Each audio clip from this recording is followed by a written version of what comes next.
Hello friends, welcome है आप सभी का आपके इस कृष्णा आर्ट्स एजुकेशन चैनल में, जो बोर्ड एग्ज़ाम की तैयारी करवाने के लिए नंबर 1 यूट्यूब चैनल है।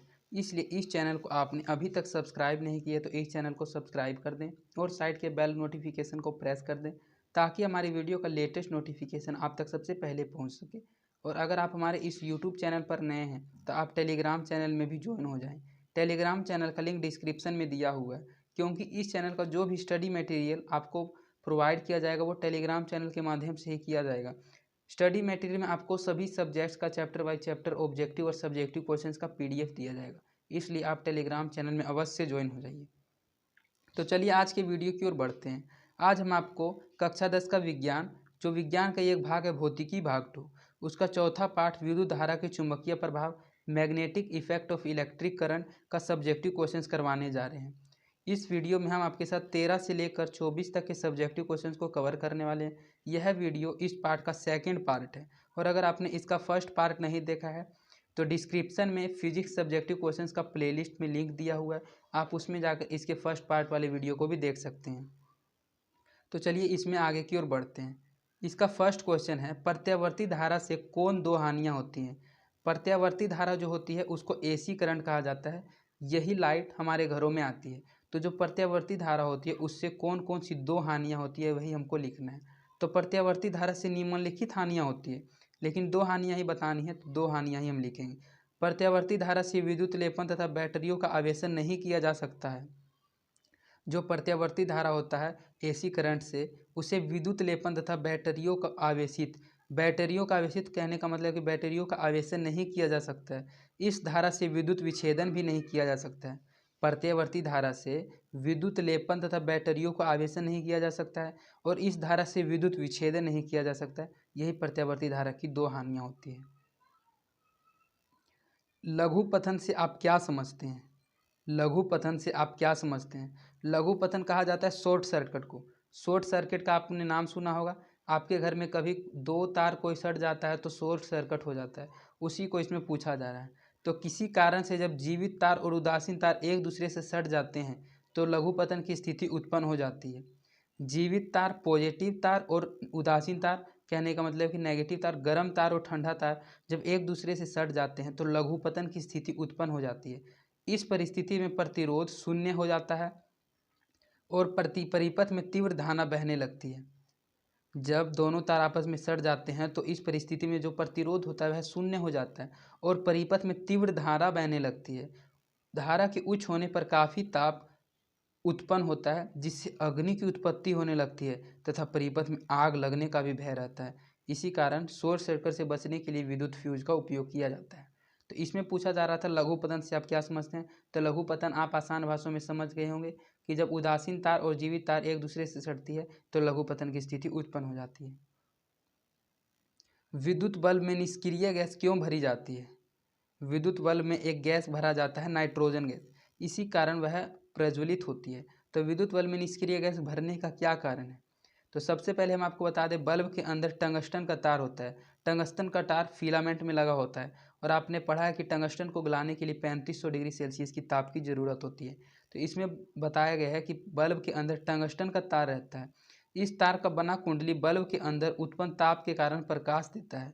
अगर बल्ब में ऑक्सीजन की उपस्थिति होगी तो कुंडली ऑक्सीकृत होकर जल जाएगा और बल्ब फ्यूज कर जाएगा।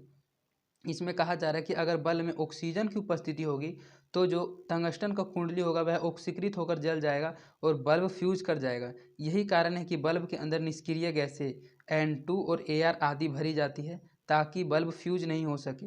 और जब कभी आपने देखा होगा आपके घर में जब आप 10 रुपये का बल्ब लाते होंगे तो उसका फिलामेंट बिना टूटे भी, उसका टंगस्टन का तार बिना टूटे हुए फ्यूज हो जाता है। उसका कारण यही है कि उसका निष्क्रिय गैस निकल जाता है और उसमें ऑक्सीजन प्रवेश किया जाता है।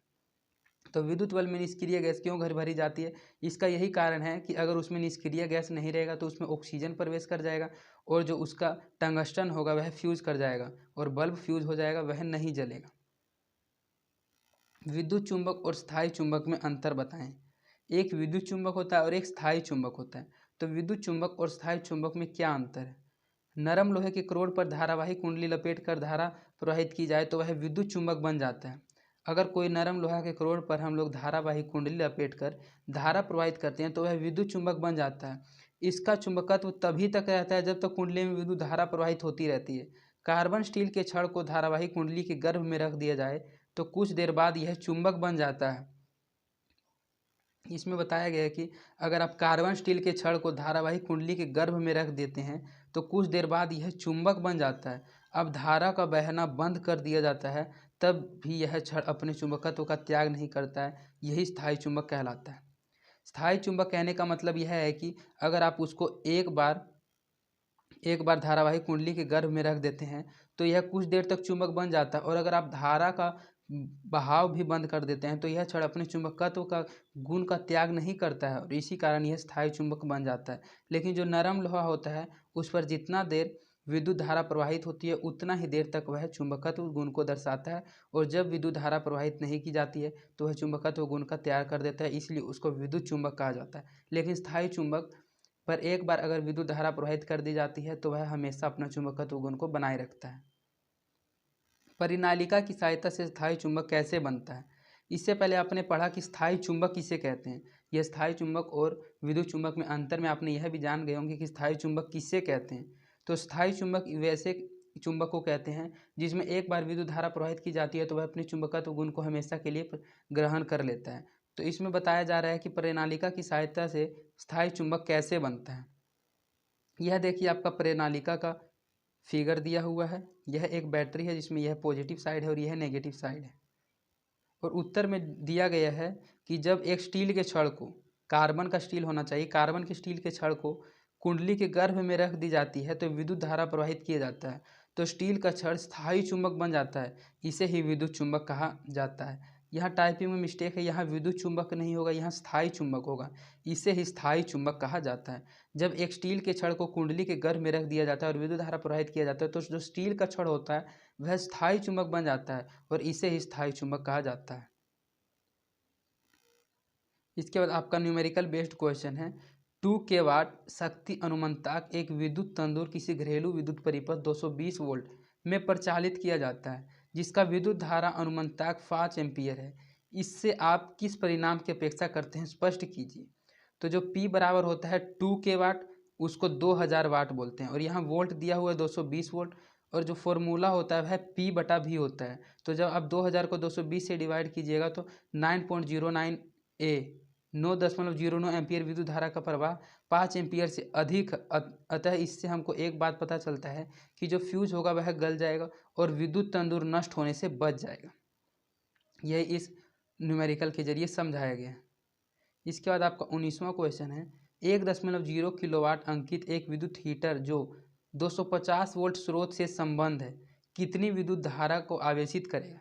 1.0 किलोवाट अंकित एक विद्युत हीटर है जो 250 वोल्ट स्रोत से संबंध है, जुड़ा हुआ है, तो वह कितनी विद्युत धारा अवशोषित करेगा, वह कितनी विद्युत धारा को खींचेगा? तो फॉर्मूला होता है I बराबर P/V। तो P आपको दिया हुआ है किलोवाट में 1000, 1.0 किलोवाट जो 1000 वाट के बराबर होता है, और 250 वोल्ट आपको दिया है। तो उत्तर होता है P बराबर V/I। तो 1 बराबर में 4 एम्पियर। जब आप 250 को 1000 से 250 को 1000 से डिवाइड दीजिएगा तो 1 बराबर में 4 एम्पियर हो जाएगा। अतः जो हीटर होगी वह 4 एम्पियर धारा अवशोषित करेगी। इसमें पूछा जा रहा था कि 1 किलोवाट अंकित एक विद्युत हीटर 250 वोल्ट स्रोत से संबंधित है तो कितनी विद्युत धारा अवशोषित करेगी? तो वह 1000 बटा में 250 से आप डिवाइड कीजिएगा तो जो हीटर होगी वह 4 एम्पियर धारा को अवशोषित करेगी। विद्युत चुंबक की विशेषताओं को लिखें। विद्युत चुंबक की विशेषताएं क्या क्या होती है वही हमको बताना है। तो विद्युत चुंबक का चुंबकत्व स्थायी नहीं होता है। जब तक धारा बहती है चुंबकत्व कायम रहता है, और धारा के बंद होने पर चुंबकत्व समाप्त हो जाता है। इससे पहले आपने एक क्वेश्चन में पढ़ा विद्युत चुंबक और स्थायी चुंबक में अंतर स्पष्ट करें। तो आपने उसी क्वेश्चन में पढ़ लिया था कि विद्युत चुंबक जो होता है उसमें जब तक धारा प्रवाहित होती है तभी तक उसका चुंबकीय गुण काम करता है, तभी तक उसका चुंबकत्व कायम रहता है। लेकिन जब धारा बंद कर दी जाती है तो उसका चुंबकत्व समाप्त हो जाता है। विद्युत चुंबक के एक छोर पर उत्तरी ध्रुव और दूसरे छोर पर दक्षिणी ध्रुव पैदा हो जाते हैं। धारा की दिशा उलटने पर ध्रुवों की स्थिति बदल दी जाती है। जब विद्युत चुम्बक में धारा प्रवाहित की जाती है तो उसको एक छोर पर उत्तरी ध्रुव और दूसरे छोर पर दक्षिणी ध्रुव पैदा हो जाते हैं। लेकिन जब इसमें धारा की दिशा उलट दी जाती है, अर्थात जब उसमें धारा की दिशा बदल दी जाती है, तो ध्रुवों की स्थिति भी बदल जाती है। विद्युत चुम्बक के चुंबकत्व की तीव्रता परिनालिका में फेरों की संख्या, धारा के मान तथा करोड़ की प्रकृति पर निर्भर करता है। इस लाइन से यह समझा जा रहा है कि जो विद्युत चुंबक का चुंबकत्व होता है, चुंबकीय गुण की तीव्रता होती है, वह परिनालिका में फेरों की संख्या कितनी है, धारा का मान कितना है तथा करोड़ की प्रकृति पर ही निर्भर करता है विद्युत चुंबक के चुंबकत्व की तीव्रता। तो इस प्रकार आपका विद्युत चुंबक की विशेषताएं हो। इसके बाद आपका नेक्स्ट क्वेश्चन है विद्युत चुंबकीय क्षेत्र। विद्युत नहीं, चुंबकीय क्षेत्र को उत्पन्न करने वाले 3 कारकों की सूची बनाएं। चुंबकीय क्षेत्र उत्पन्न होने का जो कारक है वह क्या क्या कारक है, उस 3 कारकों की सूची बनाना है। तो पहला प्राकृतिक एवं कृत्रिम चुंबक, दूसरा विद्युत चुंबक और तीसरा एक चालक, एक कुंडली एवं एक परिनालिका जिससे विद्युत धारा प्रवाहित होती है। पहला प्रकार प्राकृतिक एवं कृत्रिम चुंबक से आप चुंबकीय क्षेत्र को उत्पन्न कर सकते हैं। आप विद्युत चुंबक से भी चुंबकीय क्षेत्र को उत्पन्न कर सकते हैं। और तीसरा एक चालक और एक कुंडली एवं एक परिनालिका में जब आप विद्युत धारा प्रवाहित कर देंगे तो भी चुंबकीय क्षेत्र उत्पन्न हो जाएगा। फ्यूज के तार की 3 प्रमुख विशेषताएं क्या हैं? जो फ्यूज का तार होता है उसकी 3 प्रमुख विशेषताएं क्या है? तो फ्यूज के तार की प्रमुख विशेषताएं निम्नलिखित है। पहला, इसका प्रतिरोध उच्च होता है। जो फ्यूज के तार का प्रतिरोध होता है वह उच्च होता है। इसका गलनांक बहुत ही ज़्यादा न्यूनतम होता है। इसलिए जब कभी लघुपतन होता है या अति भारण होता है, जब आपके घर में विद्युत फ्यूज लगा होता है और अगर कभी शॉर्ट सर्किट या ओवरलोडिंग होता है तो वह अपने आप गल जाता है और परिपथ को रोक देता है। इसीलिए इसमें बताया गया कि जो इसका गलनांक होता है वह न्यूनतम होता है। घरों में 220 वोल्ट पर 5 एम्पीयर अनुमंताक का फ्यूज व्यवहार होता है। व्यवहार से यहाँ समझा जाएगा कि यूज होता है, उपयोग होता है। जो घर में फ्यूज यूज होता है वह 220 वोल्ट पर 5 एम्पीयर अनुमान तक का होता है और इसका प्रतिरोध उच्च होता है और इसका गलनांक न्यूनतम होता है। इसका जो गलनांक होता है बहुत ही ज़्यादा कम होता है।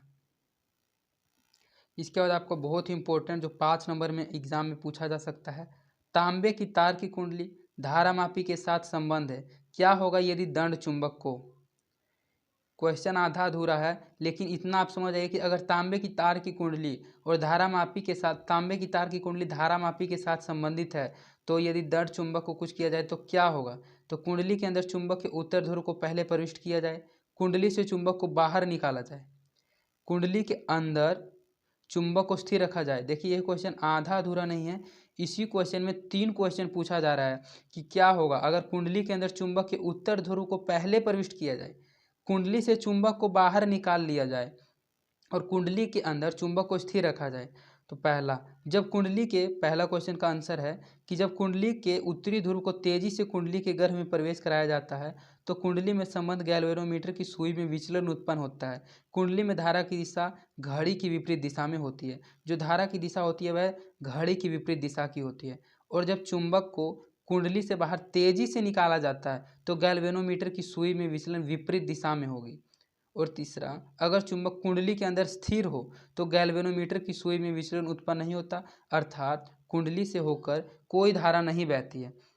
इसमें 3 पोजीशन अगर आपसे पूछा जा रहा है कि अगर जो कुंडली होती है उसको तेजी से गर्भ में प्रवेश कराया जाता है तो कुंडली से संबंध गैल्वेनोमीटर की सुई में विचलन उत्पन्न होता है और कुंडली में धारा की दिशा घड़ी की विपरीत दिशा में होती है। लेकिन जब तेजी से उसको बाहर निकाला जाता है तो गैल्वेनोमीटर की सुई में विचलन विपरीत दिशा में होगी।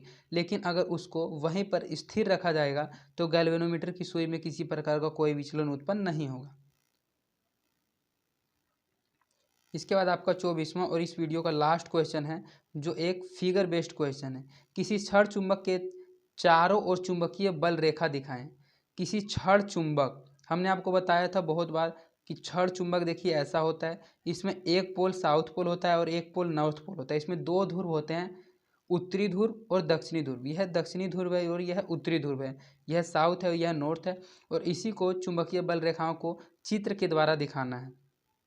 तो हम आपको समझाते हैं कि चित्र में चुंबकीय बल रेखाओं को दिखाया गया है। जो चुंबकीय बल रेखा है देखिए यह है, ये जो 3 लाइनें हैं यही चुंबकीय बल रेखा है और यह जो NS दी है यही छड़ चुंबक है। तो छड़ चुंबक का आपको चित्र बनाकर चुंबकीय बल रेखा को दर्शाना है। यह एक क्लास वर्क काम है, इस प्रकार का क्वेश्चन एग्जाम में नहीं आता है, इसलिए आप इसको सिर्फ समझ ही लें। तो इस प्रकार आपका इस पार्ट का 24 सब्जेक्टिव क्वेश्चन कंप्लीट करा दिया।